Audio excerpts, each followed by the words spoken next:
ಇನ್ನು ರಾಜ್ಯಾದ್ಯಂತ ಸುರಿತಾ ಇರುವಂತಹ ಒಂದು ಮಳೆ, ನಿನ್ನೆ ಕೂಡ ಮಳೆಯ ಆರ್ಭಟ ಜೋರಾಗಿತ್ತು. ಮಳೆಯ ಆರ್ಭಟದಿಂದಾಗಿ ಆಸ್ಪತ್ರೆಗಳಿಗೂ ಕೂಡ ನೀರು ನುಗ್ಗಿರುವಂಥದ್ದು ವರದಿಯಾಗಿದೆ. ರಾತ್ರಿ ಸುರಿದಂತಹ ಮಳೆಗೆ ಆಸ್ಪತ್ರೆಗೆ ನೀರು ನುಗ್ಗಿದೆ. ತಾಲೂಕು ಆಸ್ಪತ್ರೆ ಒಳಗಡೆ ನೀರು ನುಗ್ಗಿ ರೋಗಿಗಳು ಪರದಾಡಿದ್ದಾರೆ. ಹೊನ್ನಾಳಿ ತಾಲೂಕು ಆಸ್ಪತ್ರೆಯಲ್ಲಿ ಅಧ್ವಾನವೇ ಆಗ್ಬಿಟ್ಟಿದೆ. ಜನರಲ್ ವಾರ್ಡ್ ಹಾಗೂ ಐಸಿಯು ವಾರ್ಡ್ ಜಲಾವೃತವಾಗಿದೆ. ಸರಿಯಾದ ಚರಂಡಿ ವ್ಯವಸ್ಥೆ ಇಲ್ಲದೆ ಇರೋ ಕಾರಣದಿಂದಾಗಿ ಆಗಿರುವಂತಹ ಅವಾಂತರ ಇದು.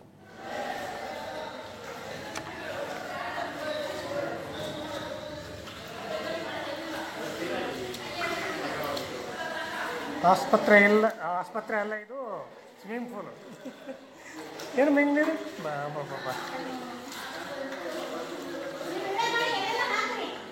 ಇರುವಂತಹ ನೀರು ದಾವಣಗೆರೆ ಜಿಲ್ಲೆ ಹೊನ್ನಾಳಿ ಪಟ್ಟಣದ ತಾಲೂಕು ಆಸ್ಪತ್ರೆ ಇದು. ಅಲ್ಲಿ ನೋಡಿ, ಇಲ್ಲಿ ಆಸ್ಪತ್ರೆ ಒಳಗಡೆನೆ ಇಷ್ಟು ನೀರು ನುಗ್ಗಿರೋದ್ರಿಂದಾಗಿ ರೋಗಿಗಳು ಎಲ್ಲರೂ ಕೂಡ ಪರದಾಡ್ತಾ ಇದ್ದಾರೆ. ಒಂದಷ್ಟು ಜನ ಅಡ್ಮಿಟ್ ಆಗಿರುವಂಥ ರೋಗಿಗಳು ಕೂಡ ಇದ್ದಾರೆ. ವೈದ್ಯರು, ಅಲ್ಲಿದ್ದಂಥ ಸಿಬ್ಬಂದಿ ನೀರನ್ನು ಹೊರಗೆ ಹಾಕೋದ್ರಲ್ಲಿ ಈಗ ನಿರತರಾಗಿದ್ದಾರೆ. Operation theatre